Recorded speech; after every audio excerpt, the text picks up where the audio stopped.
Edition Oddcast, counted down our top 10 favorite tracks. And today it is the dynamic duo of LA and Babyface. But before that, I want to, Stevie, Sheldon, how you both doing? Good evening, guys. Good evening, listeners. Doing well. Good evening. Good evening, everyone. Well, it's good that we actually can get Sheldon, no wind, no snow, no. Yeah, you think you were in Timbuktu when you were on last week? I'm in Alaska. Yeah, I In was in Alaska, Alaska. Antarctica. I was in Newfoundland. I was in Newfoundland. That's where I was at. Tim Bates is already locked in. Hey, welcome. Glad you can join us live. And as you guys come in, just if you put just name in the, if you just say hi in the comments, we can give you a shout out.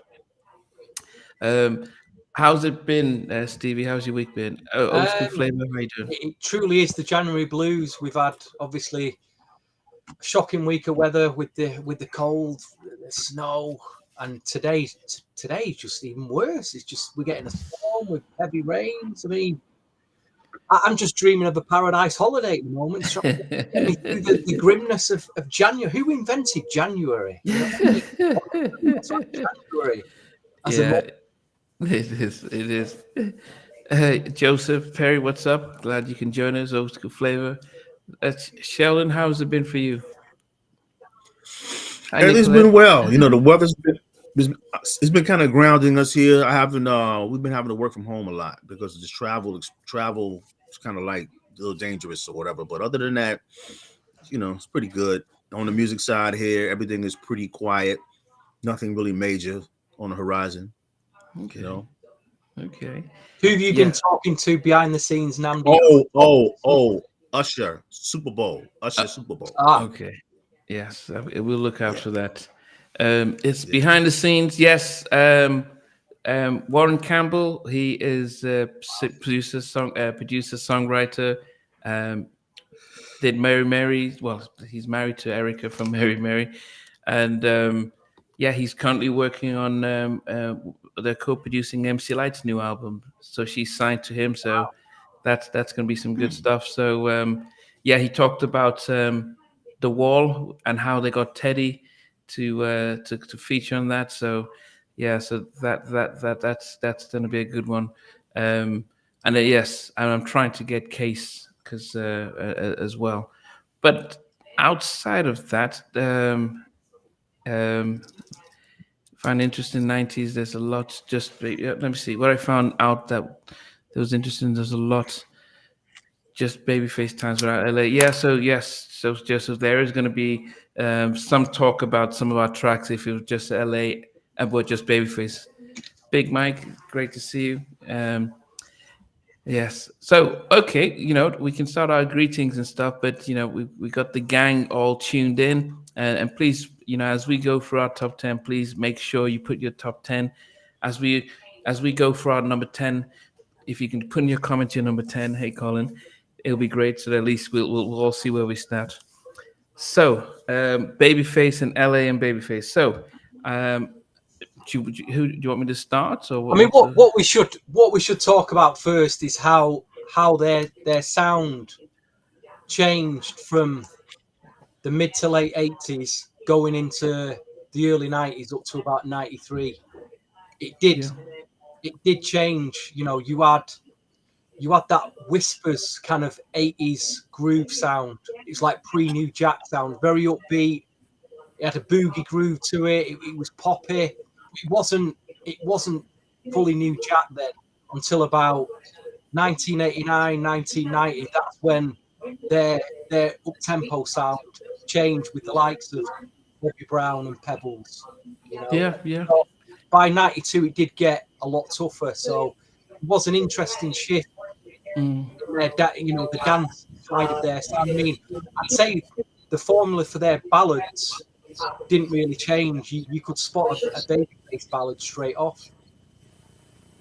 Yeah, I mean, as I said, they, it's quite interesting how their production style differ from Jimmy and Terry, but also, people would say after '92, when Babyface sort of when LA went behind the scenes as an executive, how things changed. So it would be definitely interesting to see how that affects our selection. I You did, sat in the living room. I can hear a really loud TV yeah, coming is through. that you, Sheldon? Yeah, that might be me. Okay, okay, You can hit. Let me play these headphones are really good. TV in the okay, other room, so I was watching TV. Hold up. okay, that's fine. It's So, better Guys now. watching TV on yeah, live on a podcast. You know what I mean? yeah, because we're hearing, Yeah. yeah, we can hear it. Yeah, how much after 7 tonight? It'll be interesting to see Hey how man, much after I 7. got these Quincy Jones headphones. That's what is going on, man. Okay, okay. I was like, my goodness, I thought it was you, Stevie. Okay, so, so last week I went last, so I could probably start this time around, and I wonder if this was going to be as tough as Jimmy and Terry, and I think Listen, it's not that tough. It's like I said, there's five entries in my top 10 here that I'd be shocked if they're not in yours. yeah. All the viewers. Yeah, I And mean, it's it come wasn't. on. I think Jim and Terry's was probably because their catalog was deep, and I think after doing this one, I had a lot more respect for Jim and Terry. But there was a lot that we're gonna, that I missed out. But I'm gonna start off with my number 10, and my number 10. Oh goodness, I wish I had End of the Road.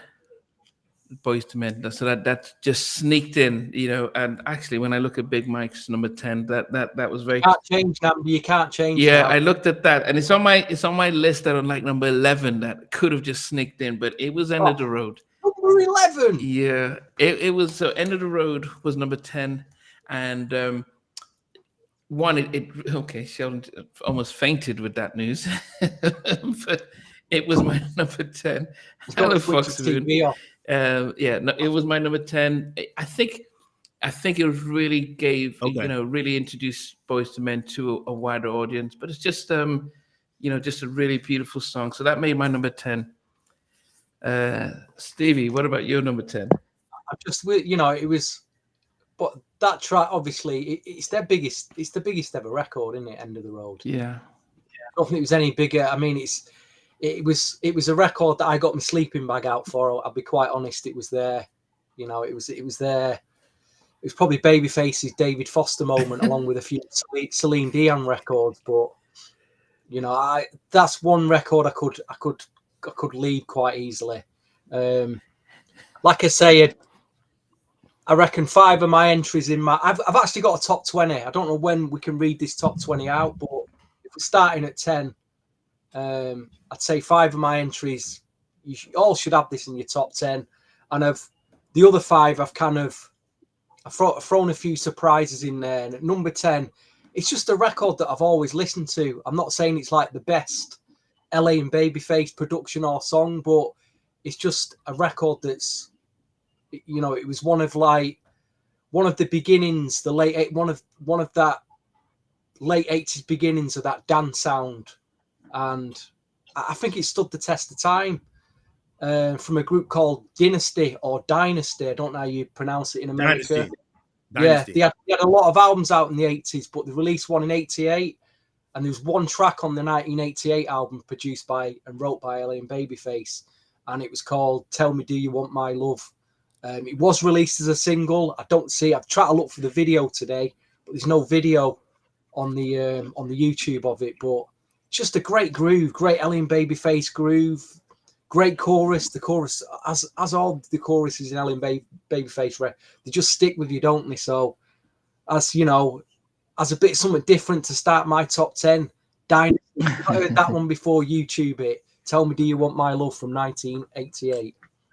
By Dynasty, yeah? Yeah. Okay. Yeah, Sheldon. that Dynasty, that was on the tail end of them being affiliated with Solar Records. And for a lot of people who don't know, is that Babyface's first 2 albums came out on Solar. So that's from that Solar connection. Okay, my number 10 is Babyface's My Kind of Girl from the Tender Love album. I always like that. I mean, I just liked the melodies. Obviously, the music was dope. I mean, like Stevie said earlier, you starting to see with the sounds changing, and it may have something to do with the equipment because they're shifting to where now everything is starting to be like drum heavy. I mean, drum machines were always there, but now you're starting seeing a lot of the snappy percussive style that we see from them going on into the late 80s, going into the 90s. So My Kind of Girl um is my number 10. I really enjoy that record. When I play it, I always sing along too. I just like the melodies, and I just like how Babyface wrote the song. It wasn't written like in a conventional way, you know. I'm not gonna try to sing it, but yeah, anybody who's never heard My Kind of Girl, My kind of girl. Dun, dun, dun, dun, dun, my you know, kind when of he girl. first Oh, sing the it's first so verse, catchy record. the first thing he says is first. It's like a conversation, you know. But that one is good, man. These guys are throwing out songs, man, that I mean, maybe want to change my list. Chin Beats and Joe Perry and man, all these people, man. I need to stop looking at this screen, man. Let me change my Guys are but going too yeah, fast. Slow down with these My songs. Kind of They're Girl. flying these songs in. Okay. So that was your I'll tell you so what, my number that was for me, solo Babyface. That was my favourite record. I had that at number 15 in my top 20. My Kind of Girl. And I had it tied with Tender Lover and Whip Appeal, them three songs from that album. You know, I just thought they were so really catchy. I mean, Tender Lover at times gets a bit annoying. There's some like annoying, like buzzing. The way that record starts at the beginning is like, really annoying, like buzzing sound. But it was a you know, kazoo. That was a kazoo. Yeah, that was it. I'm like, oh, I don't think that's the time well, but I like the song and I like the way he brings Bobby Brown in on the mid-8 to do the rap. But Oh man, I love that. like, yeah, he was in the video jumping on the trampoline. I remember that. Yeah. But, Yeah, I was a My big Kind of fan. Girl, great, just a great cat. It is his, for me, it's his catchiest best record. Like I said, I get it number 15 now in my top 10. Okay. Andy? My number 9, Two Occasions, The Deal. Oh, And I think this is where Babyface as the poet starts to come to light. I mean, how do you write a song saying "I can think of you at 2 occasions, morning and night"? It's almost as if it's like it was just a song that even as a kid, not understanding what it was talking about, it just felt like, wow, that's just the creativity of a writer. And when you hear the backstory of that, where um, he up to that time he wasn't allowed to sing lead on any of the songs by the deal, but when Dick Griffey heard him that track, and he insisted that he sang lead on this track, and the rest is history, because that then became the big signature song that really took the group to another level. Sadly, they left after that, but it's just an amazing songwriter, and it just has stayed the test of time. So that's my number 9. The Deal. I'll be honest, I had that number 16 on the same album. So we actually did have a deal. top. I had 2 occasions. I tied it with. There's another track on the same album called "Let No One Separate Us," which is it's a ballad in mid-tempo. It's just a brilliant record. And also, we've got to mention "Sweet November" from The Deal as well. I think that was on the album, the previous album, which Troop went on to cover. That was song. Like 3. Yeah, like 3 years prior, they did like 3 records, and it's funny that you say that because I was about to bring that up because I remember the video Troop did. But with The Deal, man, it was almost like when they did that record, because people think about The Deal, they think about 2 occasions. They don't think about, because they made some good songs prior to that. They were more like some, up-tempo dance party records and whatnot. But it's almost like that 2 occasions record is so strong that people never think about. Everything else they just don't remember because it's been, you have to be maybe of a certain age, or they just, it was just, that record was huge, man. And for them to do it, like you said, Namdi, it's a great coming out for him. Yeah, Chin, Body Talk, and some other records they had. But that was the coming out party, but it was also the nail in the coffin for the deal, because that song became their signature record. And then they put out an album afterwards. And Babyface obviously wasn't on the album, and it was a total night and day situation. without no pun intended. But yeah. 2 occasions, man, big record. My number 9 is Damian Dames, When You Get Down to It. Brilliant record. That's on that album. That's a nice mid-tempo record. And obviously you see, it's almost like a lot of those records, man, if the deal never broke up, a lot of those records, they could have put those records out on their own. It was just so many great records. But they had an album. The first single was Exclusivity. But when they came out, when you get right down to it, I loved it. And when you listen to the exchange between the male and the female singer, I loved it, man. That was a big record. It's just it's a tragedy that the fatalities that went on within that group. But they were like the first group. That was a big deal. They were the first group to come out on the LaFace label. Great song. When you get right down to it, very romantic record. The exchange between the two, you didn't have a lot of duets back then, male female groups. Very, very good song. Chin, I see you that Babyface first album, Lovers.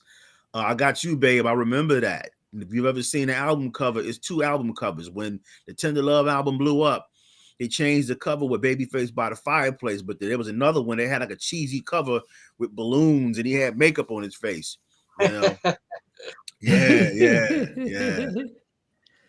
No, that Damian Dame record is just. It's an album. I cherish that album. I do. I can imagine there's probably a demo with just Babyface singing right down to it, because it's Babyface all over it. Where we up he's to? Done concerts singing these songs, man. He's going on tour and he's singing songs from that catalog, and people are in amazement how they just forget that he wrote those records. So yeah. We're up to number 8, and that's me. This is a track number 9.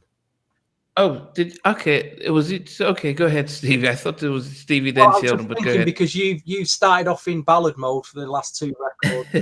I'm starting off in up tempo mode, so I've gone with number 9. Might shock a lot of you. Sheena Easton, The Lover in Me, and I've tied that with No Deposit, No Return, and Days Like This from a 1988 album when she worked with Reid and Babyface. She worked with Prince. She worked with Angela Wimbush. Again, it's just a record that I've consistently played. It's got that classic up tempo Reid and Babyface late 80s swing pop sound. It's just great song. She looked amazing in the video. I think in terms of the way she looked, she definitely peaked the late 80s. She looked absolutely stunning. She could sing. You can't tell me that Sheena Easton can't sing. It's just the fact that she's from Scotland. This white female doing black R&B music. It was a bit, still was in the late 80s, a bit of a taboo. But I thought it was done really well. So number 9 for me, Sheena Easton, The Lover in Me. Sheena Easton. Wow. I mean, a lot of people put in a lot of tracks that I not that I forgot about, but it's just like you can tell that they really had a real peak between like 87 to 89. What they did with Pebbles and Karen White, The Boys, Mac Band and Whispers and stuff like that. So some really good tracks out there. My number 8 is a song that is probably one of the songs that really got me into music. And after this song, I discovered, say, Teddy and his stuff. But this song was massive. After 7, Heat of the Moment. Great record. It's a song that I said that I always visibly reminds me of just really like getting into music and wanting to know who did that and stuff like that. But when I interviewed after 7, and they talked about being older, that they lied to the record label that they were younger than they were, and that was their first track. And Kevon says, 6 months before that, they were working in a factory, and 6 months later, they have one of the biggest songs around, and it just the way that switched. But I just love the song. It's just yeah, it just yeah, it's one of my all time favorites. So even though it's number 8, but it just brings back memories. Yeah.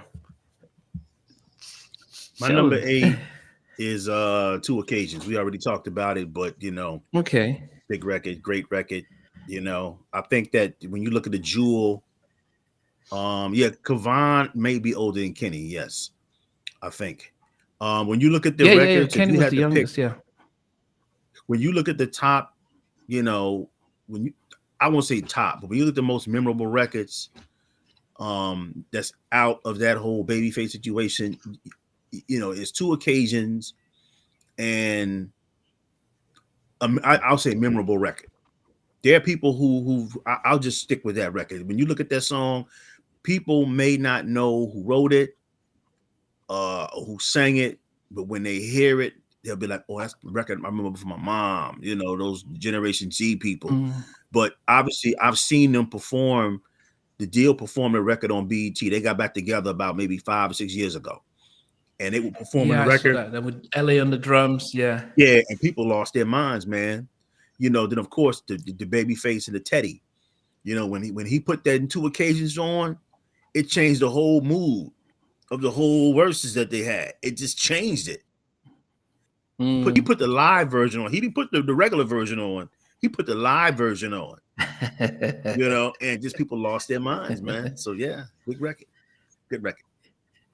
Yeah, Carlos has said he was going to come on the show, so I'm still trying to get that sorted out. I wonder Carlos what from would the happen Deal. if that Deal record, Two Occasions, came out in say 1990. Would it have been a What, lot Two bigger Occasions? worldwide? Yeah, would it have been a lot bigger worldwide? Maybe I don't know, man, because held it back a few years and then just. I don't know, because now you're starting to see. I mean, groups are still in, but it just depends, man. Because there's a lot of things working for that record. The record is very good, and then of course you hear it on the radio, sounds good, but then the video aspect of it, the video kind of fits. So I don't know what would have happened if they would have came out in '90, because now there's so many young groups that are coming out. What the visual presentation would have been like as far as the record. Mm. But if the record would have come out, I think it still would have been very popular, very big, you know. But that live version, oh my God, that's I mean, the live version is what they Yeah, sing when they're on stage. yeah. I mean, I think if it had come out in the 90s, I mean, there was a lot of competition back then in that 90s, and slow jams would have given it its time. But as I said, it's still a big track, no matter how long ago it was. Mm-hmm. Yeah. Number 8. I'm on. So you're number 8, Stevie. Got your good friend Andy, Karen White at number 8. I've tied 3 big tracks from a debut album: The Way You Love Me, Secret Rendezvous, and Love Saw It. I think I got a bit fed up of hearing Superwoman? But you can't, The Way You Love Me, it's just addictive, isn't it? Addictive song. And that's right. You can play it over and over again, and then when she sings, that's my favorite part of the record, man. That's ear candy, man. Karen White, Secret man. Rendezvous. Go ahead, Stevie. Secret Rendezvous. There's times when I'm really, really into that record, and there's other times when I'm not. But it's still, because of my memories of 1988, it's got to be in there. So, but the big records, yeah, it's just wow. It's a fine ballad. Yeah, but what I liked about I remember when I interviewed Karen and Babyface when he hummed. I love when Babyface does background on all his track. You can hear his little voice, and he's, yeah, I won't stop, and you can hear him. You can just hear him. You can just make out Babyface right in the background. Yeah, that was, and for anyone who didn't hear the story, they, LA and Babyface did, the bulk of Karen's first album, but then Jimmy and Terry did his sophomore album. the reason why was because L.A. Reid and what's the name? The guy, J Lo's, the former Warner Brothers Benny head, Medina. Benny Medina. Benny Medina. So Benny Medina. So what happened? Just for those who didn't know the story, Ellie and Babyface, Pebbles was married to, who started to date L.A. Reid. Benny Medina invited L.A. and Babyface to come to a big Warner Brothers launch. So Karen White and everyone was there. They come walking with Pebbles. Pebbles at that point is the enemy. She's from a different label, MCA, and then she comes on in. And Benny Medina says, this is making me look bad because I'm here to promote Karen and you're bringing in her rival Pebbles. She has to go. Now, he didn't know about the whole dating situation. L.A. Reid took it personal. Wow. And he says, well, if she can't stay, we're leaving. And Benny and L.A. Reid didn't talk for, I think, 5 years. And they didn't let her do they didn't let them do the Karen White sophomore album. Wow. Now, this is L.A. Reid recounting this, 20 years later, because Benny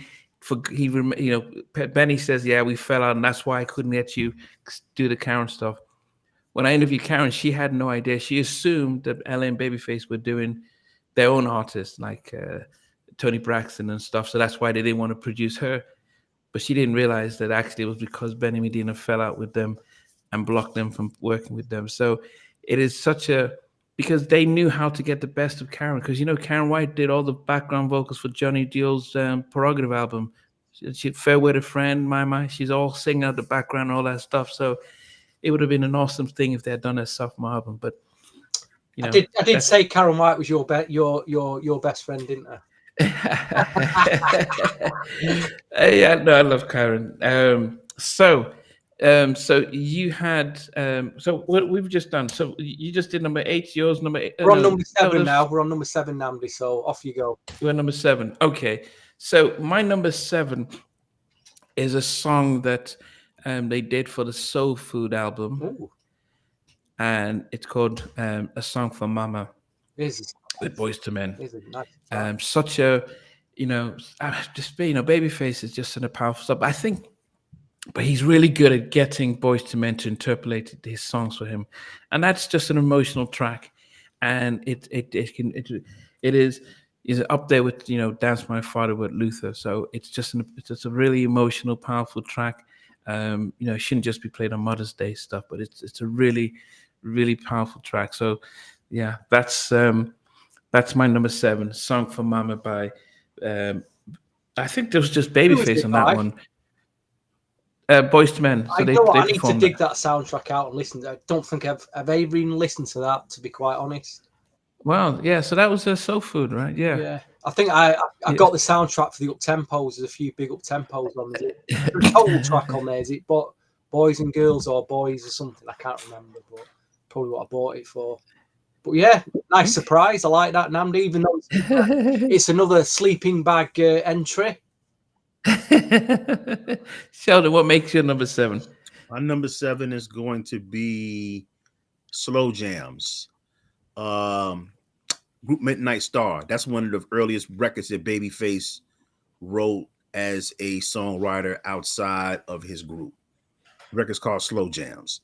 And it's a very romantic record. It's kind of like he captures the mood, and you got to listen to it. It's a really dope record. It's one of those records that, once again, that if he would have put that out on his own, it would have been really, really big. But Slow Jams was big for a group called Midnight Star. The Midnight Star was signed to Solar Records, and Babyface started to contribute some songs for them, and that was one of the songs that he co-wrote. So anybody who's never heard it, check it out. It's very good. It's kind of in the vein. When you hear it, you hear the pitch, you hear the guy singing in the same tone that Babyface is singing in, and Babyface does it in concert. So Slow Jams is really a really, really dope record, and you get a sign of what's about to come around the corner, because Slow Jams, the album comes out in 1984. And that's 40 years ago. And you start to see what's around the corner when he's writing those ballads, man. So yeah, Slow Jams. And they're like 1994, No, Slow Jam. no, 84. I'm not talking about the Usher Monica. Oh, I'm talking about that's a remake. They're remaking the record. right. That's not. They're Oh, remaking that's the the only one I've heard. Okay, because that's the only one yeah, that's the one I knew about. I didn't Yeah, know yeah. Listen that to the it. original. Yeah. Listen to the original. You hear the Babyface tone. You know that is the record, man. These are the time, man. It's a lot of different options here, man. They need to do the show. They need to do the show. So that's my number 7, though. Yeah, So sorry, who was the original by? Sorry, Sheldon, I missed that. Midnight Star. Midnight Star. I see. I need to go back and listen to that one. Yeah, Another good surprise entry, Sheldon. Another very good surprise entry. Got me with that. Thanks, man. Okay. Um, What's your number 7, Stevie? I don't know if I've already told this story on a previous podcast, but on my first trip to the States in 1996 with a couple of friends who were running an independent record label. We travelled all around the South, and we ended up visiting this. I think it was some independent label called Chip Records, and we get to the label, and the guy showing us around his label has got all these placards on, platinum disc, because he was a former A&M executive. And anyway, he shows us around, and at the end of the day, he takes us into this room where all the product is, all their like albums, CDs, and vinyl. And there's just boxes of this title there, and he pulls out and he goes, "Oh, it gives us all one." And it's Damien from Damien Dame's solo album. And bear in mind, he just died. He literally died about a month previous. Wow. But he gave us a copy of his solo album. Obviously, there was no Babyface stuff on that. But that brings me to my number 7, which is Damien Dame. And I've tied Exclusivity, Gotta Learn My Rhythm, and Right Down to It from that album. Just an album that I cherish very much. Wish they would have been bigger. But Right Down to It, you can't front on that record. It's just, I don't know. It needs covering. Someone needs to cut. But then again, you can't. You wouldn't do a better version of that, really, would you? So they did it. But that's my number 7, and yeah, what surreal feeling being given a copy of Damien's album just after he kind of passed away. Yeah. It wasn't a great album, that his solo album. But finally, quite collectible now. It's okay. Yeah, it's strange enough. I didn't really get into them, and maybe sometimes I don't know if they got being the first group ones out of LaFace. I didn't really get into them, but they did have but listen back to some of their stuff, and it was really good. But it doesn't always that male female sort of duo. It can be hit and miss sometimes, and maybe when they came out, it was just not the right time. I remember you did ask Daryl Simmons about them. Yeah. And he kind of said a similar thing. It just didn't, it was a great record, but it just didn't. It was the first release on the records, and it just didn't take off. It must have been under pressure then. Imagine that first album release on the label, first couple of singles, and it just doesn't happen. You think you're at a loss already as a label. I think when you look at that time, the records were good, man, because the records were in the same vein of whatever was coming out later on the label. But I think what it was happening was that, well, one reason anyway, is that now the audience is really now skewing young, early 20s and later. And they're looking at groups, and the music is there, but sometimes also videos are coming out, so you kind of like, because that record, it's not like a large gap between them coming out and TLC. TLC is almost like right behind them, and people really just gravitated to that. So I think the whole presentation of the group, people didn't really pick up on that too much, but those were some great records, man. Great records on that album. Yeah. And Chili was a background dancer for Damien Dane. But the other thing is we have to give a shout out to we had to give a shout out to Dow Simmons because I mean, a lot of these tracks he was in a deal. He wasn't official, but he was playing in the band. He did a lot of production, both with LA and Babyface. He was the third member. Then even when LA went behind to do be in the office, he and Babyface did End of the Road and Can We Talk and all those tracks. So Dow Simmons, really, silent partner, but really definitely somebody that needs to get a shout out as well. That's the name of his publishing Um, company too. His publishing company is Silent Partner. Yeah. yeah, yeah. you know, and strangely enough, he actually got the best publishing deal compared to LA and Babyface because Dick Griffin took their publishing, Right. and Yeah. So if you look at anything written by Babyface, you'd still see Solar part of the publishing, and so because Daryl was in the background, when it came down to him, he didn't get hassled to sign off his publishing. He learned by watching what was going on, and LA told him, "Look, man, when you're ready, do your own thing," and he got a sweet deal. So Yeah. when did they switch? Um, When did they switch from to when they went and got their own situation from away from Dick Griffey, their publishing? It was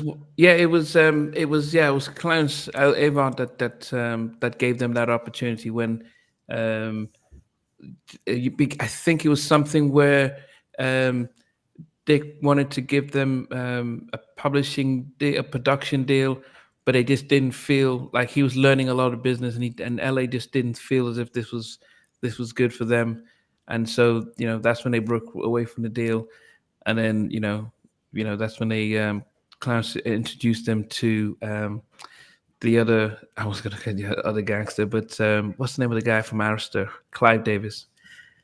So yeah, he was able to sort of get them away from Dick for a while. Yeah, but that's a anyway, good look.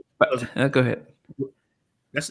So that's Dick Griffey. Two things that got away because he had Snoop Dogg before everybody else had him. He had the whole Death Row situation, and then before everybody else got him, and of course he was on the ground floor of the LA and Babyface thing, and at that time Solar was kind of like going downhill. So I can see how him offering a production deal for them, because now that could have kicked them into the next generation, but it could have been the money situation wouldn't have been great, So yeah, definitely you guys are dropping the knowledge tonight. Dropping coming out. Yeah. Well, my number 6 though. Getting back to the fun part, my number 6 is just like Stevie. It's the production they did on Karen White. I put Superwoman down alongside Secret Run of You and The Way You Love Me. But the reason why I do pick Superwoman, because I remember back in Nigeria when it starts off, she's talking about putting breakfast, and I was like, what? It just felt so real. I mean, even though the video was very visual, but the lyrics were very slowly, and it's like, how does he write how a woman is feeling and that whole thing? So that became another song that just made me start to I mean, it was just it's just such a I think sometimes as a songwriter, Babyface, I don't know if people underestimate him, but for him to start writing something like that from and somebody who tried to, I won't say copy it, but think about Beyonce, If I Was a Boy. That is Superwoman kind of updated, because you're trying to talk from a position where you don't, you neglected me, don't you know? You think I can do all this stuff myself. But that was just love Karen White, just loved her energy, her performance and stuff like that. But so that's like you say, that production. If you're like come from, say you're a traditional man, and you could put the word chauvinist or sexist in the same breath of being a traditional man, and you hear your woman sing you a record with those lyrics to you, that makes the toughest guy just like tremble. You know what I mean? You're like you're on the floor crying there when you're in that.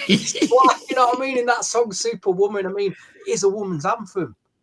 Yeah, it is a woman's anthem. That, and it's a hard thing to hear for a man, but if you get home at night and your food's been made, for all your clothes are washed, and you're just taking your missus for granted, this is what's gonna come back at you, eventually. And we've No, all been in that definitely. I love. position. We've all been on the summer, you know, been, Yeah. you know, an absolute saint as a guy, which I don't believe we all have. Yeah, He is I love this David. Babyface is the Tyler Perry of music, being yeah. able to. He's very good in terms of writing. He can write for. He's very good at writing for the female voice and the male voice. Very two distinctive things. Very good at doing it. Some people when they write songs, it's it's okay. You're writing songs through. It can be just exclusively through the male voice. Some are able to go ahead and write. Joseph Perry dropping jewels. Okay, one less bell to answer. Yeah, I could see that. Wow. Fifth Dimension, one less bell to answer. Very the arrangement and yeah, how the song is paced. But yeah, he's able to write for the male and female voice, man. He can write tough songs. He can write vulnerable songs and just yeah, man. Babyface is great, bro. Yeah. Um, okay. Okay, Sheldon, you're up number next. 6. Yeah, I need some blinders on, man, because they're throwing a lot of jewels out here. Okay, Ready or Not. Ready or Okay. I love that record. That record, obviously, when you start looking at the arrangements, if somebody put a lot of those LA and Babyface ballads and you just kind of just played them back to back, there's a continuity, a musical continuity of that. It's just like they're very slick, but they're very smooth, very mellow. But Ready or Not, oh man, what can't it's great, man. I can't even put it in words, but I'll just say that the record is Sheldon. What's that? You're surprised you I'm got this number surprised. 6? Oh, Ready or Not. I thought it'd have been a bit further up, to be quite honest, in your chart, but it's in there. Man, I kind of do. Right. Before this, I was trying to do some things, man. I said, man, I had that, and I took that off and something else. But when I look at Ready or Not, when you look at that, I give you the sun, the moon, and the mountains. I'll give you the world. And people have written songs like that in the same vein, but it's somehow when Babyface puts those lyrics together, man, they also encourage you. You just can't help but not sing along. Yeah. Wow. Stevie, what about you? What's your number 6? In terms of I thought about this, in terms of actual New Jack Swing production, what could you say LA and Babyface's best New Jack Swing production record? Where did it really peak? Where did it get its most toughest? And I can even just listen to this as an instrumental. I get my 12-inch out, the bonus beats, the instrumental, the dub mix.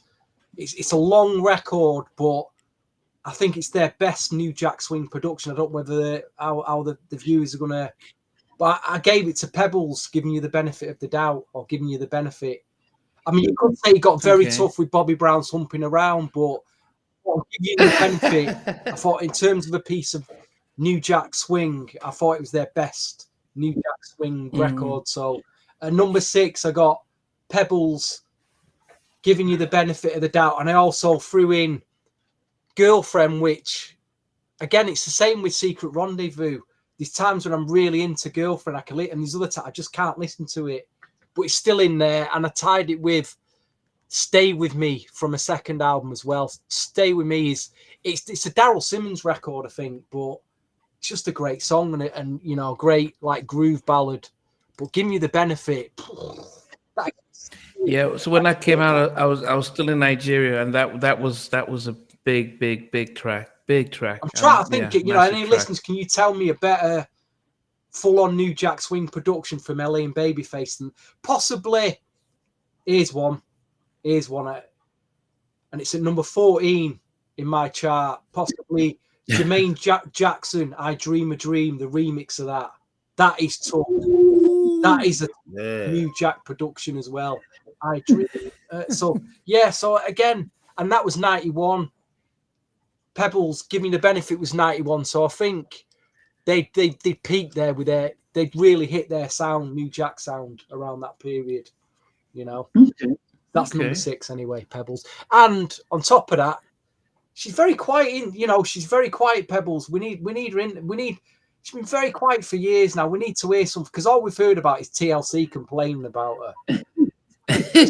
Story. You know what I mean? There's always two sides to a story, and we need to hear it. So yeah. I mean, I've reached out to her, and she said that she's not ready right now, but when she is ready, she'll she needs let to me come know. out with her boxing gloves on. You know what I mean? Put straight, so she can. The thing is, though, because when I did reach out to her, and as I said, she said, she appreciated the call, reach out, but she said she wasn't ready. When I've put anything about Pebbles, when I think it was her birthday, I posted it was her birthday. There's a lot of people who are saying, "Oh, you stole their money" and everything like that. And I think if you listen to a lot of the interviews that we do, it's the parent record labels that do all the business and take all the money. And so, but she got the rap as the one who stole the money. They blamed it on her, when in fact Ellie Reid has said it wasn't even LaFace or Pebbles. It was really the deal that they signed with Arista. So, but unfortunately, no one reads the fine print afterwards. So, but and she is a pastor now, but she she doesn't want to bring that up. So, but she did say when she's ready, she'll give me a shout out. So. But yeah, definitely, she was really. She had everything: the looks, the voice. She's got your number. She's got you on speed. When she's ready. Yeah. Halftime chat, just waiting to do the interview. Just waiting for the interview. My number 5. Did we have Sheldon's number 6. Did we have Nandy's number 6?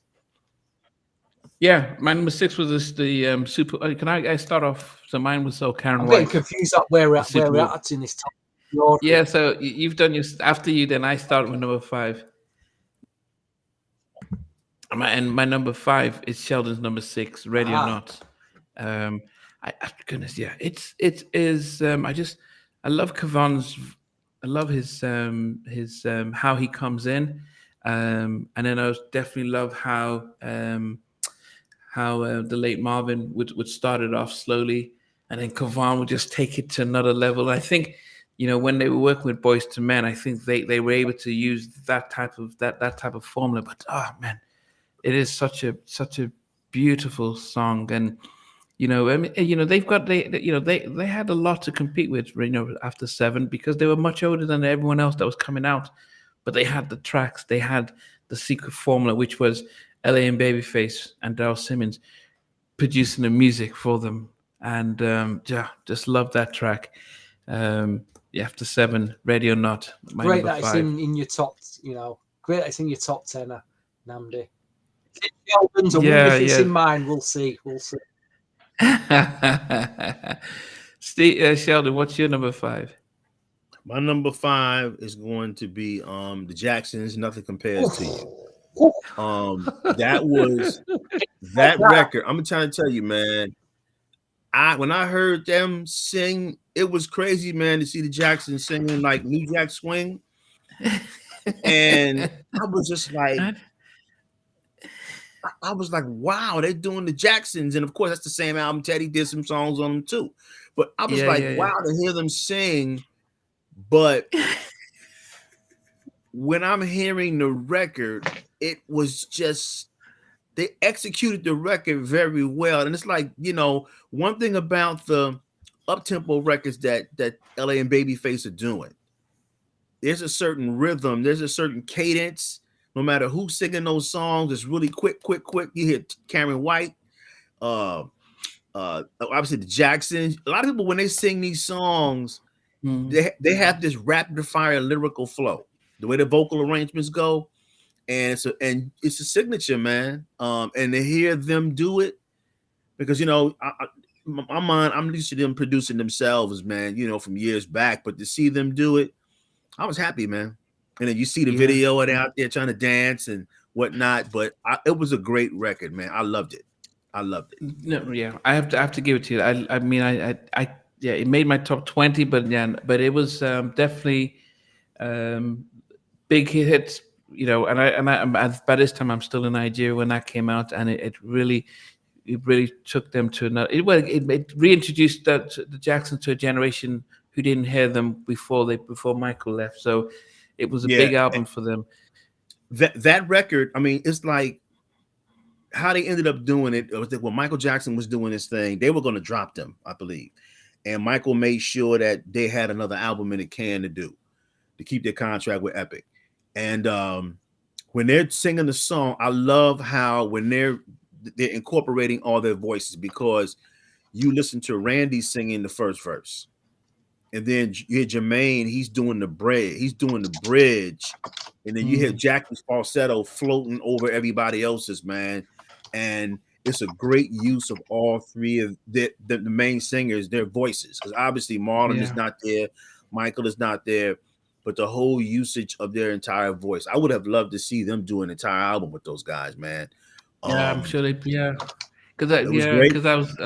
Because they start off with that 2300 Jackson Street, which was like everyone in there, and I think that was whether that was was their best track out there.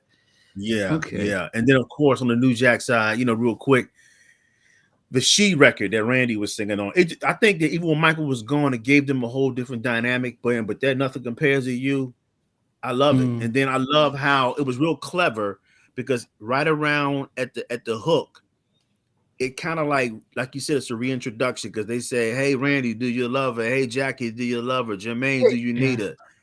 Hey Tito." It was a way of reintroducing them. So that's a great way of framing that, man. Yeah. Yes. There's only one. There is a comment I've got for that, Those are my three favorites. record, actually.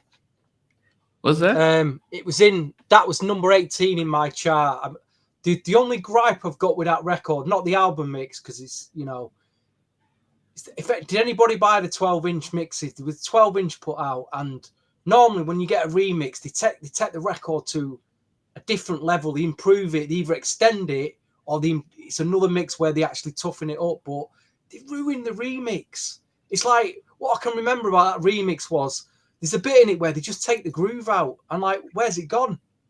It's just like, where's the groove gone? And you're like, come on, bring it back, and it's just it's a house. Oh no. But as an album mix, it's probably, I don't know. The video looks a bit dated though. It does look a bit dated. I thought the album, the album cover looks the whole thing looks a bit dated. The imagery and, you know what I mean? Right. But you know what it is? The budget, man. The budget is not there. It's like the budget probably was not there. I mean, the album cover, I understand it, because it was kind of like a play on their actual address. But when you look at the video during that time, the whole black and white, you saw a lot of videos that were like that, man. So I think just coming off of everything that they were doing in the past with the big budget videos, it just the budget was not necessarily there with them. But I'll say this, man, is that record that he did for them, Nothing Compares to You, it just was, I love, because people talk about being a producer. Yeah, you can produce some tracks, but it's another thing where you got to be able to produce people's voices. And he did a really good job at setting that record up for their voices, because obviously their range is very important. But when you had the Jermaine hitting the bridge or the refrain of the record, man, that was almost like the hook, man. So they knew what verses or how to set the record up to make the record win according to the verses, man. So yeah, say genius, man. Genius. Yeah. I was surprised by that inclusion. Very good surprise.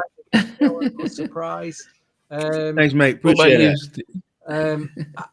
My top five, any of these could have been number one, actually, from five data number one. But Johnny Gill is in at number 5 with My, his most well-known ballad, Fair Weather Friend, and There You Go from the Boomerang soundtrack. But, My, it's just what I don't need to say anything, do I? It's just a show-stopping ballad, really, at the end of the day. It's one of his greatest. It is his greatest ballad. Yeah. Just a beautiful record. Fair Weather Friend, great up-tempo record. Got the face sound and then you got the surprise of the boomer. There you go, from the Boomerang soundtrack. So Johnny Gill, number 5. Yeah, and just to talk about that, I mean, I think he did have the best three albums out of the whole New Edition clan. You know, he stuck with LA and Babyface and Jimmy and Terry.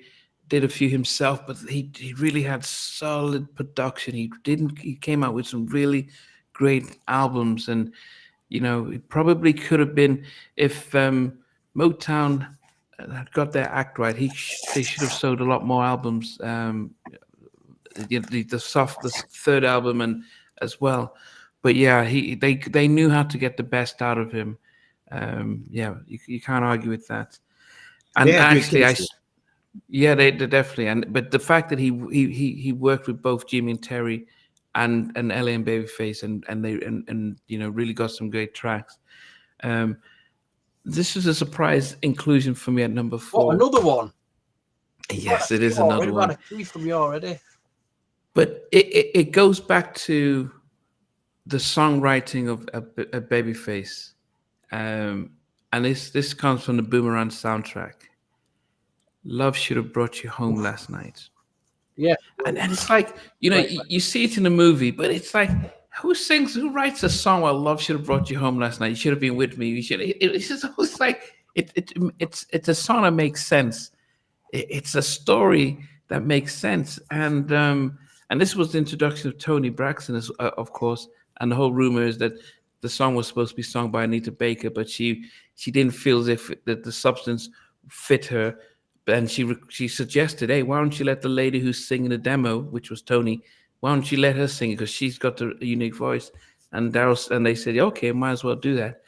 But it's just, of course you see the little Boomerang clip before it starts, and it's like as if, and then Babyface, yeah, I've got a song to write about, and it's just, it's just a beautiful piece of poetry. And yeah, I had to put it in there because it is a song that just touches you anytime you listen to it.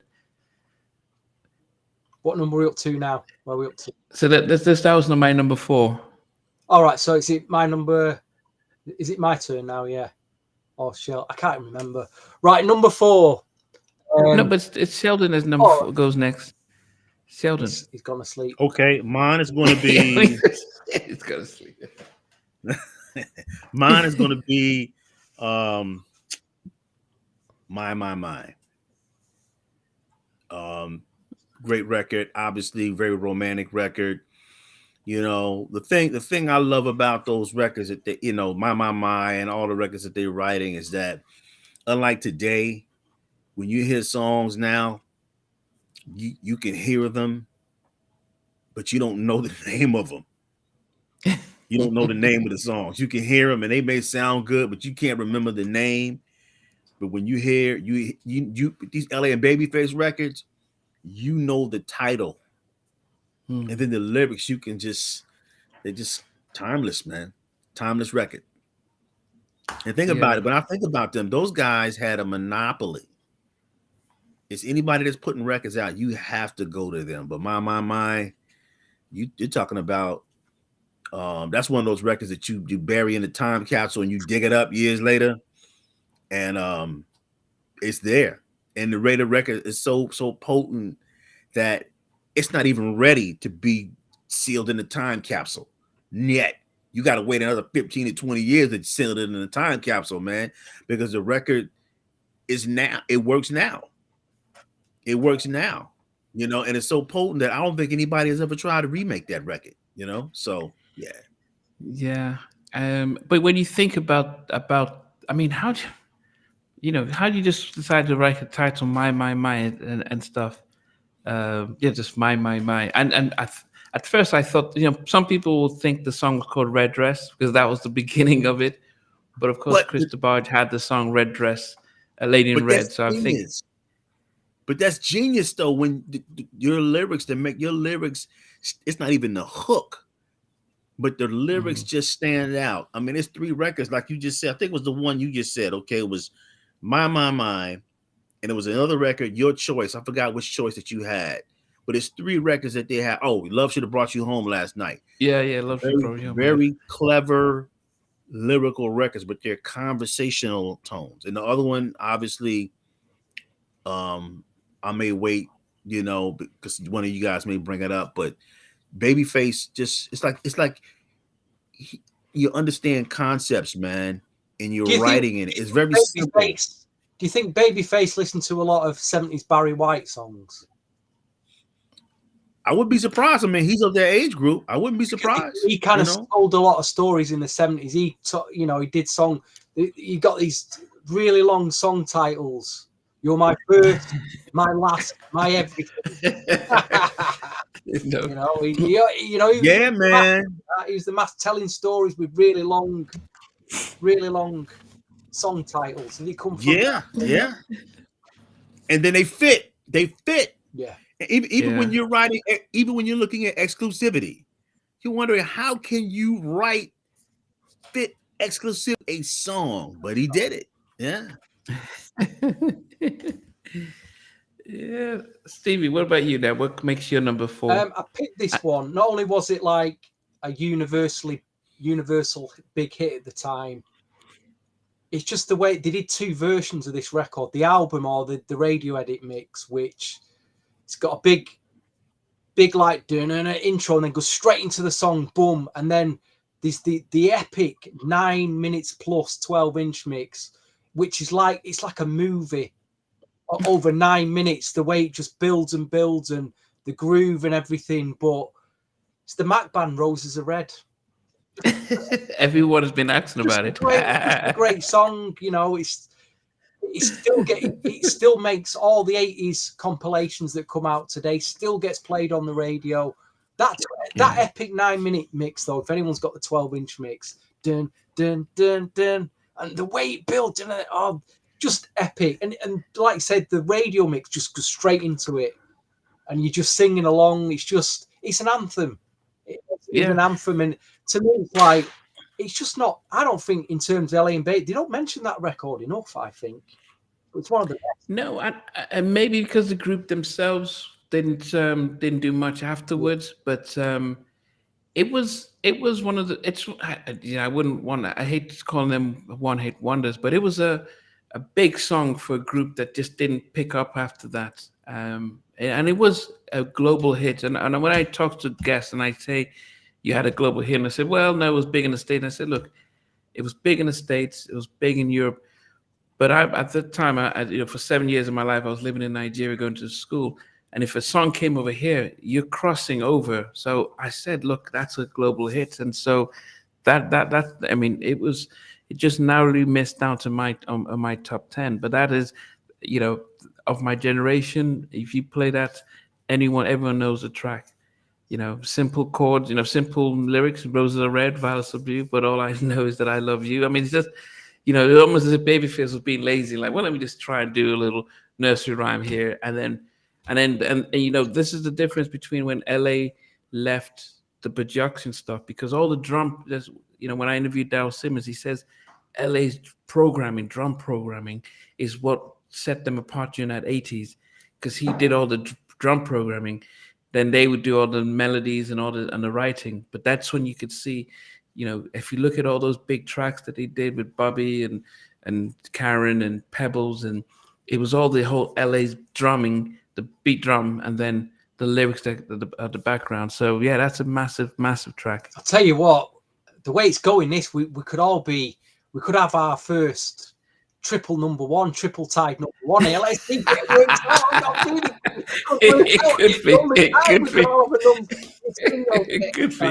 It could be. I would. We won't.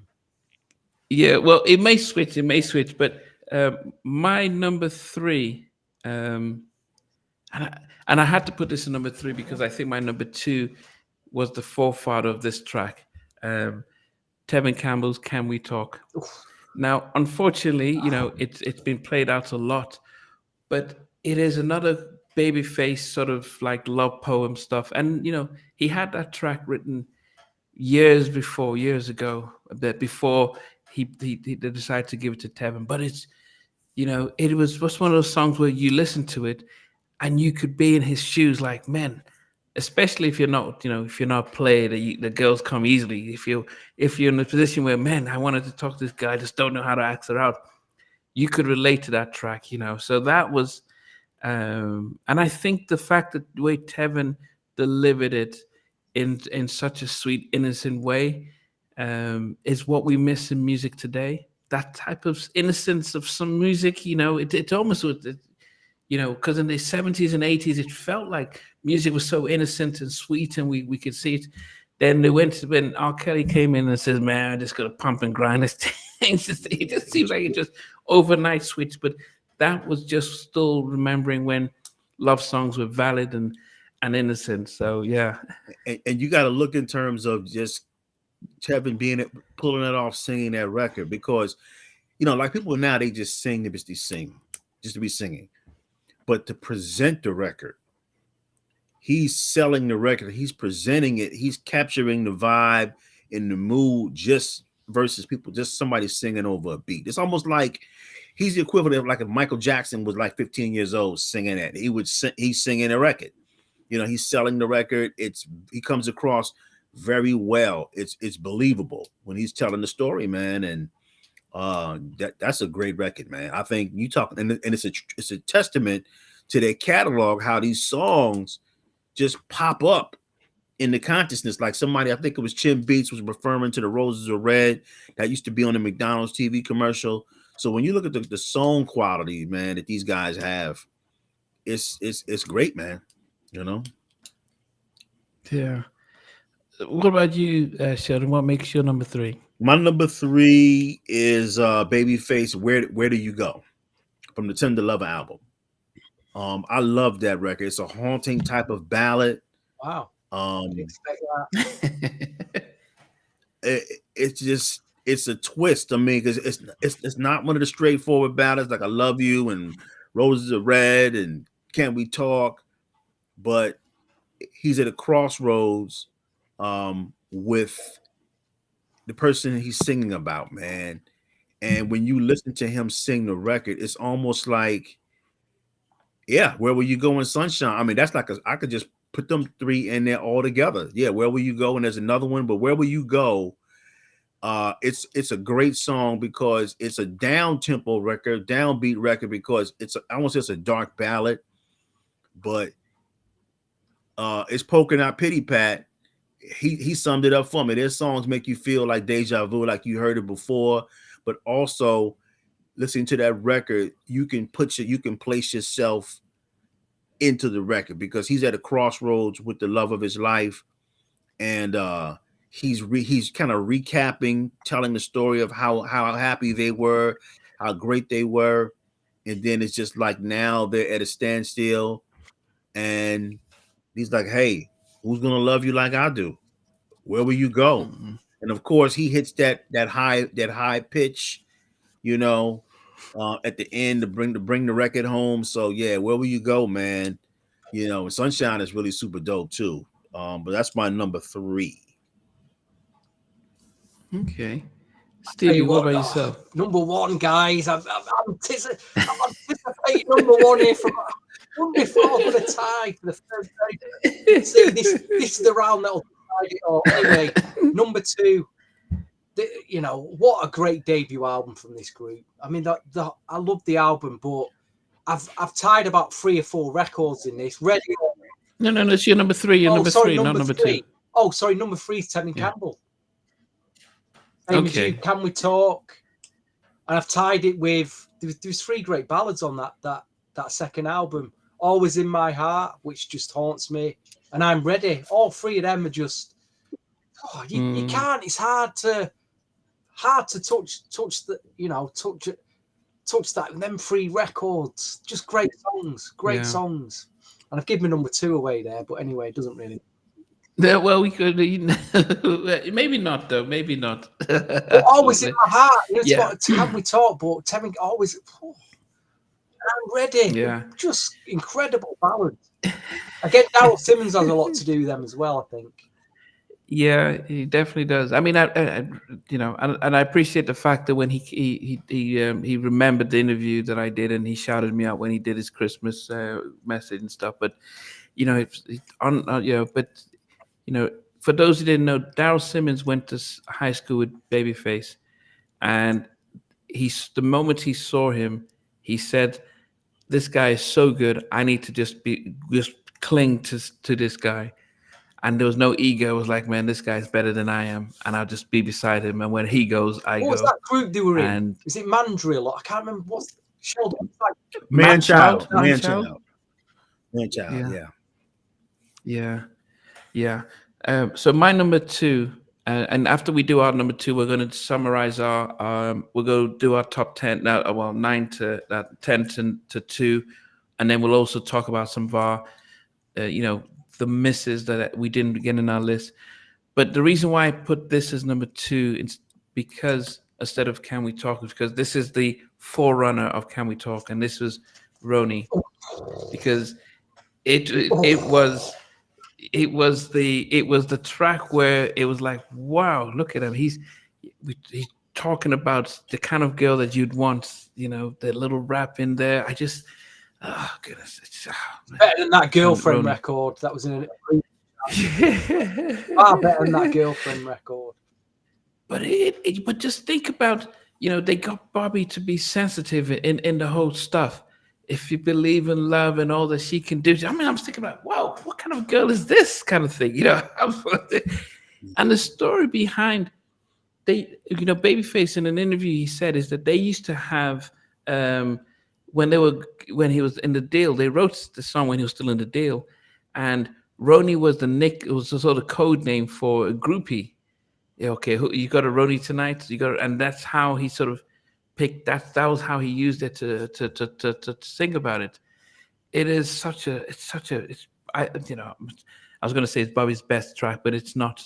But it was groundbreaking, and it's a beautiful track, and I think one of Babyface's best written records. And I think everything, all the other ballads afterwards, all the ballads afterwards follows him. Go ahead. Go ahead, Sheldon. He's froze. He's froze. Maybe a little wind. Okay. The Roni record. Go ahead, again. We lost you for a second. The Roni.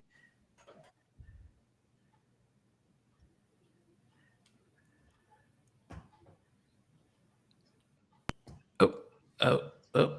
Just as we were getting to the. Okay, yeah. Good? Okay. Yeah. We got you now. Go ahead. Right. So obviously the Roni, short for Tenderoni, the slang that was out back then. But that record, even though people talk about My Prerogative and the other record probably gonna bring up, to me, that record is almost like that record solidified Bobby as a quote unquote sex symbol in that, because you're doing the up-tempo records like wow, and the up-tempo records are dope. But for him to turn around and do a ballad, and it's the type of ballad where you're doing it's a ballad that younger people can kind of attack, because he's not trying to sing like a Celine Dion ballad or nothing like that. It's like the ballad they wrote. It was a contemporary ballad. Everybody couldn't pull the record off, man. I think most recently somebody tried to sing it. Bobby Valentino, he sang it about 10 years ago, and then he brought Bobby on stage to sing it with him. But that record, man, Tenderoni, man, Roni, that's a big record. I remember watching the videos at the time. Bobby was big, and they had the video, long form video, and they used to show him. I used to go in the department stores, and they used to show, and he would be, interviewing. They talk to him, and he'd be setting the record up.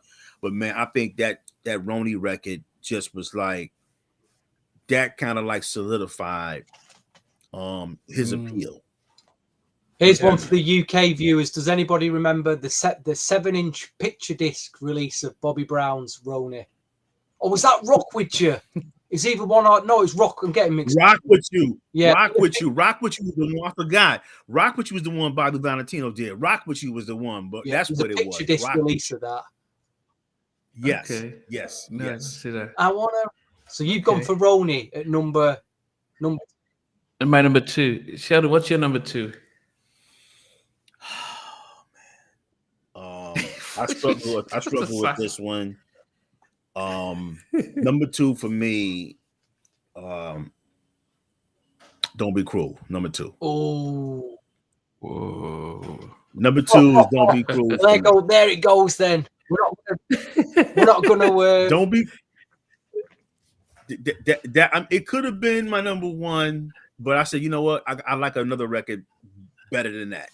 I think what I've heard "Don't Be Cruel" so much, so I had to put it at my number two. I'm gonna tell you what made that record so dope was Bobby singing the record, and then he's got the rhyme in the middle. It was just like, man, it was something new. I'm seriously, man. When that record came out in '88, there weren't at the time. You didn't have young people putting out records like that. It just they weren't putting out records yet. So when it comes out, because again, this is I think the record comes out. I'm hearing this one before I even hearing Guy and everything else, and I'm hearing this record. And one thing about LA and Babyface records at the time, I was living in Hawaii. And Hawaii never really had like black R&B radio stations. Their radio stations were, I don't want to say it was pop, but you could say equivalent to top 40.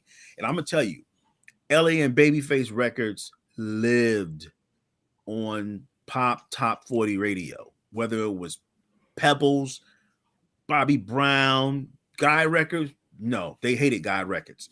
But the LA and Babyface, they had an ear candy. It was radio friendly. It was slick. And just to hear Bobby sing, but that when he was rhyming in the middle of the record, I was like, man. And then to see the video when he's dancing, that's when I knew that the corner had, that music had turned the corner. For me, yeah, we know what's going on with the New Jack Swing, but for me, when Don't Be Cruel came out, that let me know that music was going in a different direction, man. In terms of artists. Dope record, man. Dope record. That's my number two. Funky record. Stevie, what's and I play that one more now than I play My Prerogative, man. I just love it how it starts off with the whole eerie vibe, and then he goes into the record. Oh man, especially the long version. And Bobby Brown is don't be, and then they go back into the refrain, and then you hear the background vocals, you know, the LaFace crew singing in the background. Oh man, just everything about that record is so perfect, man. okay? We can't wait to see what your number one is. Stevie, what's your number two? I think you two have already discussed it, but we've talked about Ready or Not, but After Seven at number two, I'm going to throw Can't Stop in there as well as Ready or Can't Stop was a big, probably because of the one, again, going back to 12 inches, there was a 12-inch remix by One World, which is just an incredible mix. Added a lot of bass to it. It's probably a better, I prefer that actually to the album mix, but as a song, Can't Stop, it's just another anthem. I tied it with Heat of the Moment. I mean, that album, one, and that track, that mid-tempo, One Night of Loving. Dun, dun, dun, dun, dun. Oh, I love that album so much. But After Seven, just great memories of that album. Ready or Not, Can't Stop, Heat of the Moment. Easily. And then when Can't Stop, I love when they're singing Can't Stop, right? And the hook is really, I'm digging on you, you digging on me. But I love how the music is playing, and then they drop the music out, and all you got is hand claps. Yeah. Man, just, oh. I need to send you a link, actually, Sheldon, to the One World remix. It was like, there were a bunch of UK remixes, but okay, it takes honestly takes the track to a completely different level as a remix. But, you know, but it's a brilliant song. So that's my number two. So before we get to number one, I'm going to go down to my top. I'm going to go from 10 down to 2, and then I'm going to mention a few tracks that didn't make it in. I started my number 9 and my number 10 at End of the Road. Then number 9 was Two Occasions. Number 8 was Heat of the Moment. Number 7 was A Song for Mama. Number 6 was Superwoman, but that whole Karen White debut album with LA and Babyface. My number 5 was Ready or Not, After 7. Number 4 was Love Should Have Brought You Home Last Night. Number 3 was Can We Talk? And my number 2 was Roni. Tracks that I wish I could have put in my top 10. Definitely the Mac Band Roses Are Red, because that was a massive track. Rock Steady by the Whispers. I forgot that they were like a 70s group that they just made in the 80s, but it was a massive track. Last Night by As Yet. Well, Last Night. Nice track. That when you listen to, I heard an interview with Boyz II Men, And they said that actually, when they heard the track, they thought somebody had stolen their formula. That's how powerful that track is. So these are honorable mentions. Um, why?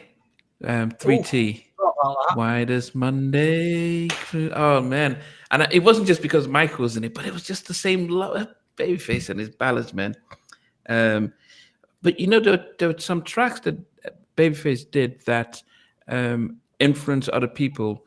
Um, when Can I See You Again? Influence Cupid by 112 because they wanted to get Babyface to write for them.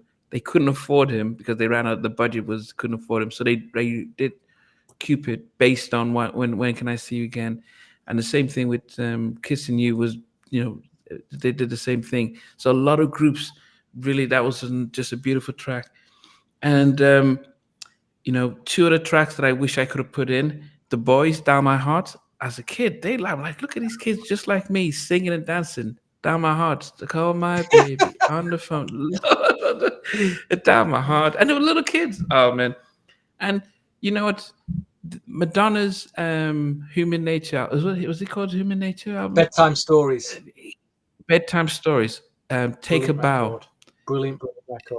Oh, goodness. And as I said, when Babyface sings the hook, the background Haunted, with haunting he's record. such a yeah. Yeah. So those are my songs that I wish I could have put in and stuff like that. But ultimately, my number one, I have no idea what Sheldon was going through there. Is Exactly. Don't Be What Cruel. are you going through? I don't know what Sheldon was drinking, but Don't Be Cruel is I don't know how many, it's better than Prerogative to me. Goodness. If you look at the video, see Bobby, the way how happy he is when he's performing that track. They're singing, he's rapping, he goes back and forth. It's just an unbelievable track. I don't even know. I think it's their best production.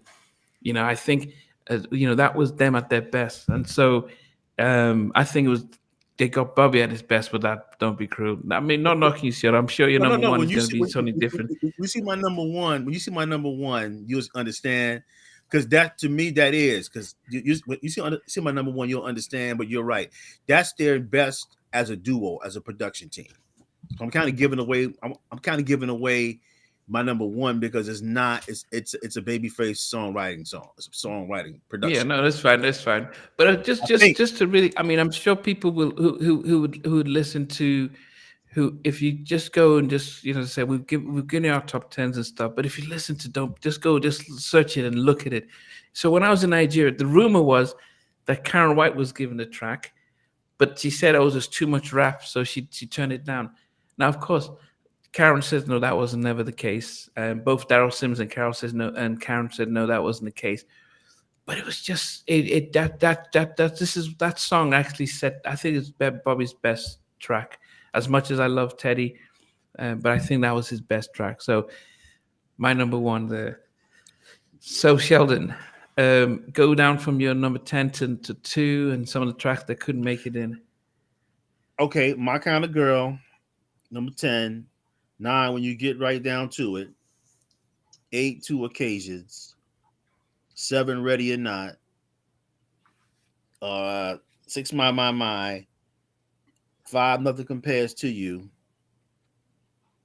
Where Do You Go?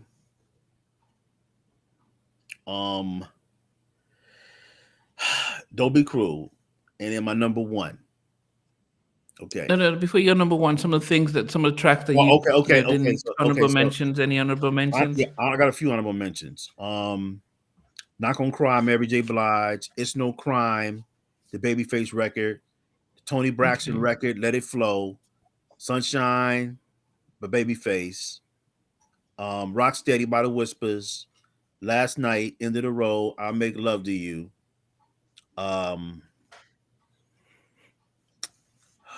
Can't Stop, Heat of the Moment, and When Can I See You Again? Those are my honorable mentions. Okay. All right. My number one is going to be Give You My Heart with Babyface and Tony Braxton. I love the chemistry that they have with them. Again, if you look at LA and Babyface, Don't Be Cruel is probably their best, my all-time favorite collaboration that they have together. So you're right. So by technicality, that could be a number one, but I just, listening to Give You My Heart, I just love the chemistry between Tony and Babyface. And I just love it, man. And the drum beats and just how they go back and forth, very seamless. And of course, I always love when Babyface hit that woo. You know what I'm saying? But Give You My Heart, I love that record, man. But don't be, we talking about duos, LA production team. Yeah, Don't Be Cruel is it. But Give You My Heart is my favorite for right now. So, because at first I was going to cave in. I was going to cave in and say, yeah, you're right for number one. But I'm going to stick to my choice. Well, I'll tell you what, I can't hold back here. I cannot hold back. It would have been great though for us to end this podcast to have the same record. I mean, but I know I spoiled it. Climax. That's going to be the biggest climax of all time on our podcast. I wonder how many people even remember the track. Give You My Heart. That's an honourable mention. An honourable mention. A number one bit. At best. Oh, dear me. I love it, man. We need to rerun this whole episode again. Hey, man, listen. I was going to cave in at first, but I said I'm not going to cave in. You need to cave in. And to make myself look. Y'all are roasting me right now, but again, it should have been number one. I understand it, but I'm hearing Give You My Heart in my ear, and I just love the chemistry they have. Listen, you're going to not sleep tonight. You're going to be kicking yourself all night. Like Joseph Pierre. Nightmares. You're having nightmares, Sheldon. Okay. Well, tell you what. Okay, listen. That's my personal favorite. But again, if I had to stop, if Give You My Heart was not number one, Don't Be Cruel would be number one. And I know it would be great to end the podcast with us having the same three records, top number one. It would have been really great. I know I ruined it. I spoiled it. Y'all are roasting me. I appreciate it. But Give You My Heart, I'm going to tell you, when you get off, when we get done with this, put it on. And you're going to be like, I forgot about that. That's so good. I played that record a lot. I did really enjoy that record, but it's not a number one for me. It's a really good record, but not number one. But hey. Yeah, I mean, I think it makes a top 40. Yeah, it makes a top 40. But anyway, yes. I almost caved though. In. As soon as you said number, Don't Be Cruel, I was gonna be like, you know what? I might need to change this. I need to be secret, really secretly, just scratch it out and just change it. But Sheldon spoiled the party. He spoiled the party. Okay, Stevie, what save us with yours. I'll do my top 20, but I've got one honourable mention, and I know. One honourable from a record that I've only just discovered in the last 2 weeks, and that's thanks to another channel, really good channel, YouTube channel called Vinyl Albums, because he does a lot of, he picks like his forgotten, like, or unsung forgotten R&B tracks from like the 80s and 90s, and he picked this artist out, and I thought it was a brilliant track, but I went back to his albums and I found an album by him from 1997 that sunk by Trace. I don't even like the album cover. You just wouldn't even, you'd look and go, nah, and just put it back. But the album, well, the artist in question, believe it or not, is Ken. I don't know how you guys pronounce it. It might be, it's either Kenny Loggins or Kenny Loggins, one or the old Kenny Loggins. It's Kenny Loggins. Kenny Loggins. He does some pretty shocking soundtrack music in the 80s. Did he do Footloose? Or am I getting mixed up? Yeah, Footloose. We'll forget. Yeah, that's the one. Danger Zone, Footloose. Yeah, and then he had a record in the 70s. No, he had a record in the 70s called This Is It. You got to listen to that. Yeah, I like that one. Great record. But Babyface wrote a song from him on a 1997 album. The song, go and check it out. It's called All I Ask. It's a brilliant song. It's as good as anything we mentioned tonight, but it's a real unsung Babyface track called All I Ask. But anyway, From number 20, I had John B and Babyface, Someone to Love. Oh yeah, I forgot about that. Yeah. Number 19, I had Belle Biv DeVoe, Something in Your Eyes, which Okay. it literally saved that second album there, Sooty Mac. Number 18, Saved it. I I don't think I it could mentioned save it. The Jacksons, Nothing That Compares to You. Number 17, I had a tie between Brandy, Sitting Up in My Room, and also Shanice. Don't Wanna. What was that Shanice record on the Don't Wanna Love You was on the Boomerang thing. Good beat, good song, very unsung. 16, I had The Deal, Let No One Separate Us, 2 occasions. 15, I had Babyface, which I already mentioned. 14, I had Jermaine Jackson with I Dream a Dream and Treat You Right. Whoa, what a song that was on that 1991 album. Tony Braxton at number 13 with Love Should Have Brought You Home.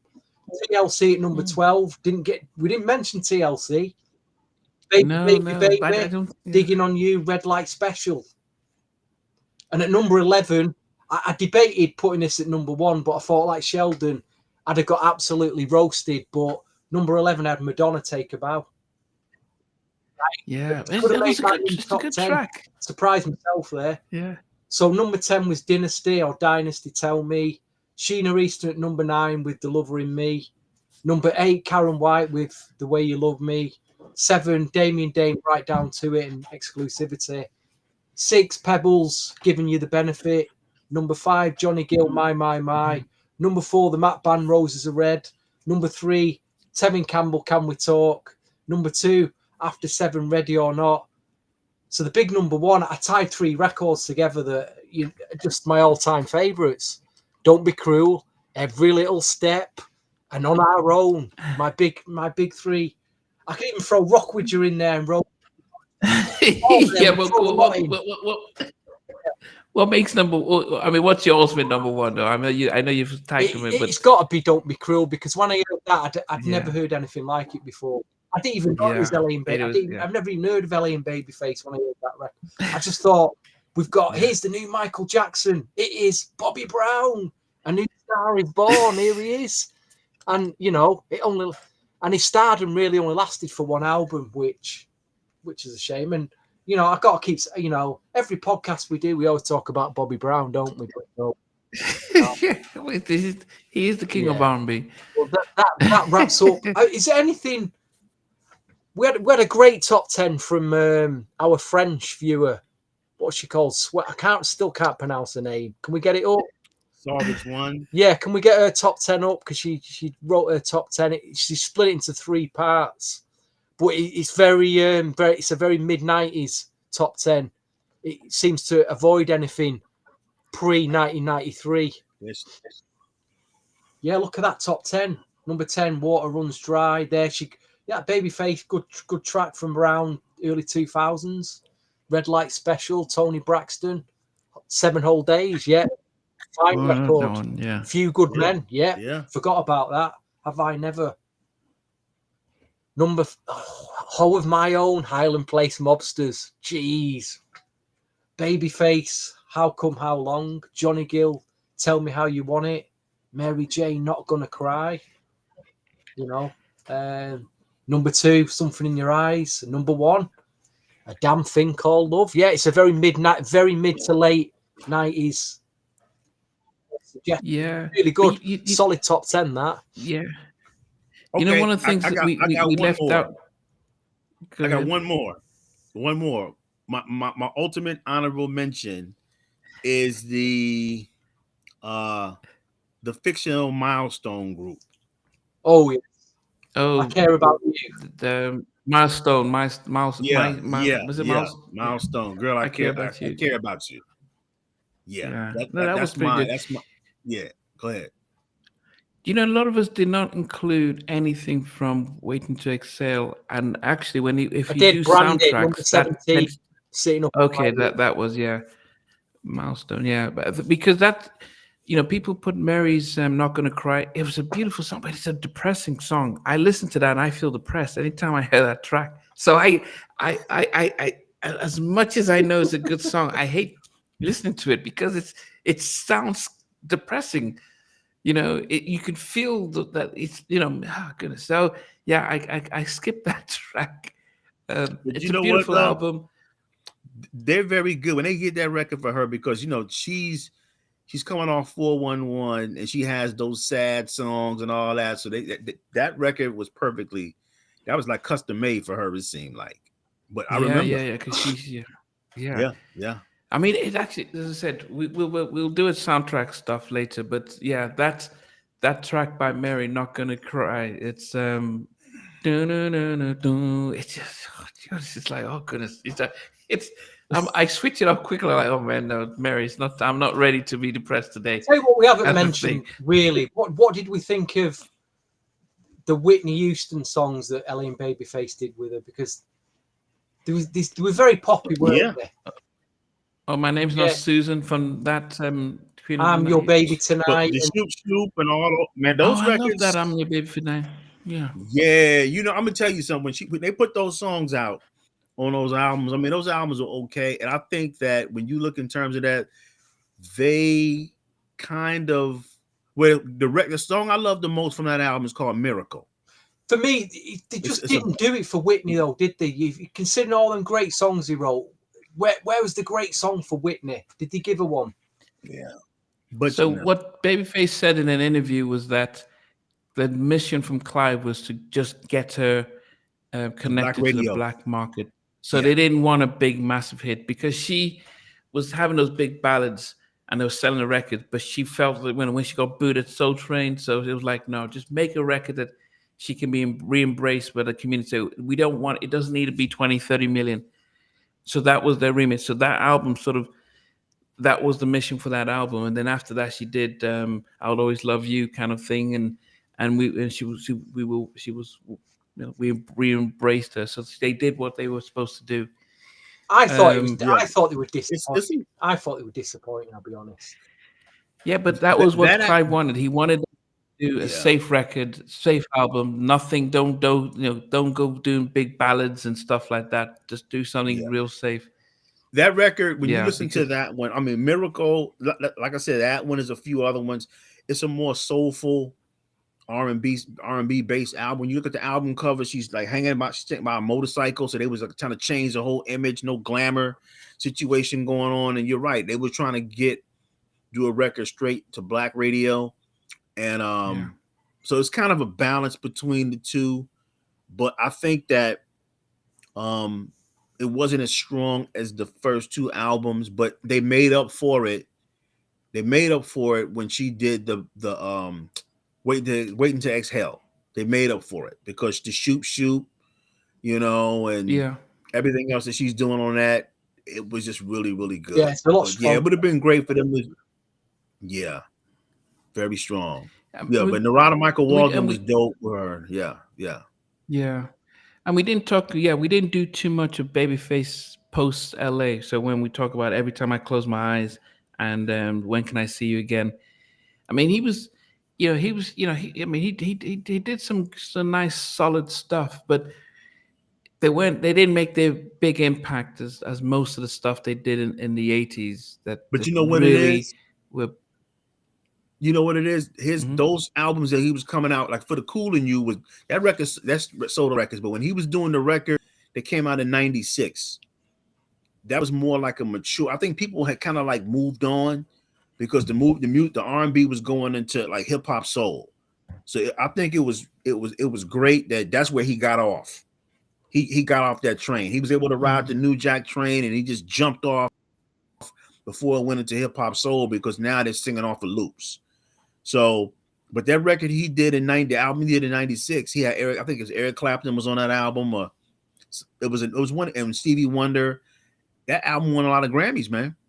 But it was the album that it was when they think of the Babyface albums, they think of maybe the first, the second, and maybe the third. But the fourth one was like he was going for a mature sound.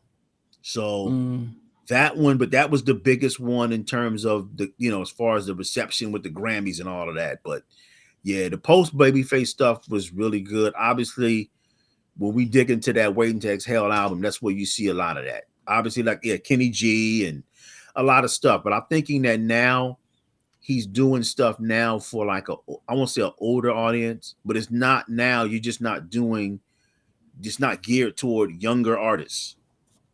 It's now you're doing it for more of adult. He's in that adult contemporary space. But great songs, man. Great songs. Who's that guy that that Bobby rapped on? He ain't worth it. Was that an LA Babyface track? Was that an LA Babyface track? No, It that sounds was like that. Nick. I think it was Nick Monday. I think it was. It sounded very LA Face. What song is this? What song is that? She Ain't Worth It, which featured Bobby Brown. Oh yeah. It was a very Poundland sounding. LA Babyface, but I enjoyed it. I did really enjoy that record. Yeah. And I'll never forget that music. Do you ever see that music program on BBC Two, Nandi? Wasn't the old Grey Whistle Test? It was like Jules Holland was on it, Nana Cherry was on it, and I can't remember the other member, but they play like 5 records that came out that week and review them, and they go like hit or miss, and it's still on. You've got to see this. It's still on YouTube. You can still watch it. If I can remember the name of the show, they're reviewing Glenn Medeiros' "She Ain't Worth It," and they panic. I mean, they literally. Who's this Glenn Medeiros trying to look like Bobby Brown in the shoulder? Unbeknownst to them, Glenn Medeiros is in the back. He's in the back. They're waiting to bring him out as their guest. And Nana Cherry's going, yeah, it's a terrible record. This, trying to look like Bobby Brown. It's really bad, and this, that, and the other. And he goes, and Jules Holland's like, he's presenting the show, and his head goes down. And he goes, well, it's rather it, and all the crowd go, it's a miss. And he goes, we can't afford that, people, because tonight's special guest is Glenn Medeiros, and he comes out and he's got his head down like, and he's looking at Nana Cherry's like you know what I mean, looking at and he goes, and to console him, Jules Holland gives him a painting. This is a present for you to take, and he goes, yeah. He didn't even say a word. Oh my it's still on YouTube, so you can watch it. It's a brilliant clip. Glenn Medeiros, that's some UK stuff. Well, that's some serious tongue in cheek. Some UK right there, man.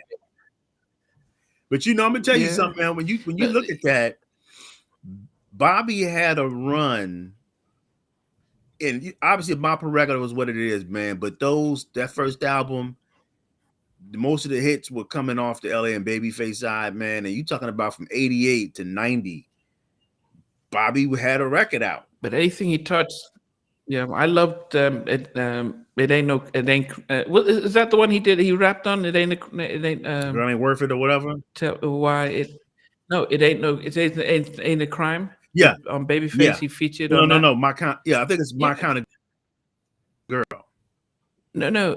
What? It ain't. No. L.A. Get Bobby out of here. What was that track, guys? Tender Lover, right. Oh yeah, it was Tender Lover. Yeah. When that was with Bobby rapping on it and stuff, because Bobby was big. So for me, it was like I actually was like, oh man, these guys know Bobby Brown. I didn't know LA and Babyface and stuff. So yeah, so guys, it's been interesting, going through our top our Babyface track. We're not sure what. I think the snow has really fallen heavily on Sheldon. Again, with his number one pick. I mean,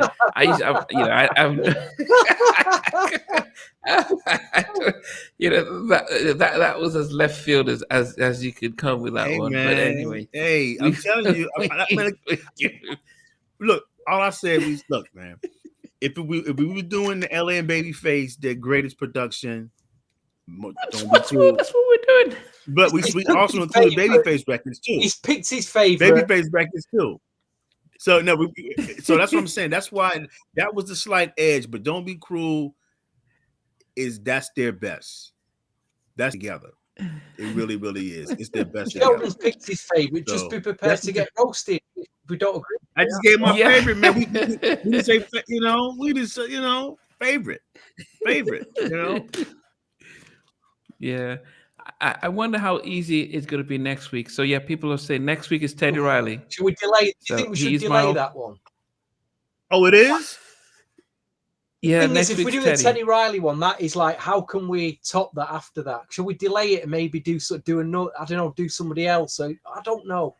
Or there's no time like the present. What the viewers thinking? Do you want the Teddy Riley one next week for definite, or should we delay it a few more weeks till we get a few others in?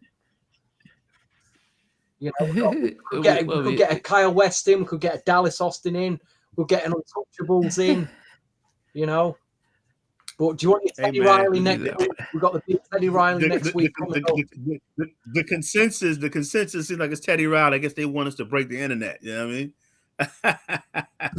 Yeah. Because think about it. Yeah, Teddy is Teddy. Teddy deserves to go as long next. As you don't put Cool Mo D at number one next week, I'm all good. You know what I mean, guys? You know what I mean? Go see the doctor. Send to the doctor otherwise. Yeah, no. As I said, once we do Teddy, because Teddy is Teddy, and so that would be an interesting one. And this is, God, I wish we did. I wish I'd picked his versus top 10 for him anyway. So guys, as always, we really appreciate you guys for joining in, giving us your top 10. It isn't easy, picking these tracks, but it's one of the things that we've been trying to do. I thought this week was easier though, especially number one. Yeah, well, Sheldon kind of yeah. I'm glad we don't take bets on this stuff. Yeah, but I'm saying that this is what we've been doing for the past 2 or 3 years, is trying to celebrate these artists, not just by interviews, but by celebrating their music. I mean, there's so much rich stuff that they've come out with. I really, really enjoyed the Jimmy and Terry one so much. And this one as well, and I'm sure when we do Teddy and when we do some of the other producers down the road, but this is what we're really doing, is just really celebrating and honoring these great music and stuff, and we definitely appreciate the fact that you guys join in and support us and actually remind us of songs that we didn't remember and stuff. So yes. So, any final words, Stevie, and Sheldon, before just another log great off? Episode, and like you say, the viewers have really you've outdone yourselves chiming in this week with all the picks and the choices. You know, I mean, it tells you it's a big episode this week. Really enjoyed it, and thanks for watching. Thanks for being with us on Sunday evening. Yes. In the middle of the January blues. Yeah, I think Sheldon, you'll be able to get into this one as well.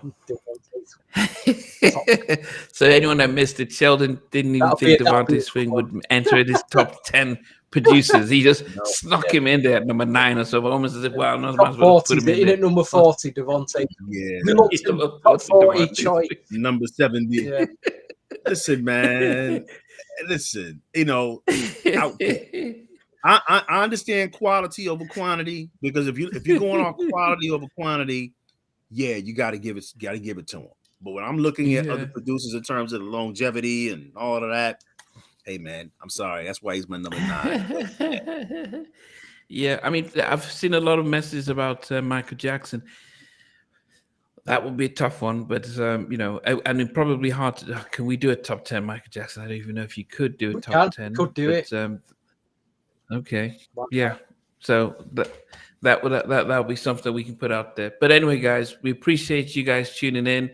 Tune in next week. Teddy Riley, the King of New Jack Swing. Hopefully, Teddy might see this and think, you know what, I need to come on live. And, I'd love to be able to bring him on and ask Teddy for his top 10 productions. We can only wish. But thanks, guys, and we'll see you guys next week, same time. Top 10 Teddy Riley tracks, and it should be fun. So take care, guys. See you guys.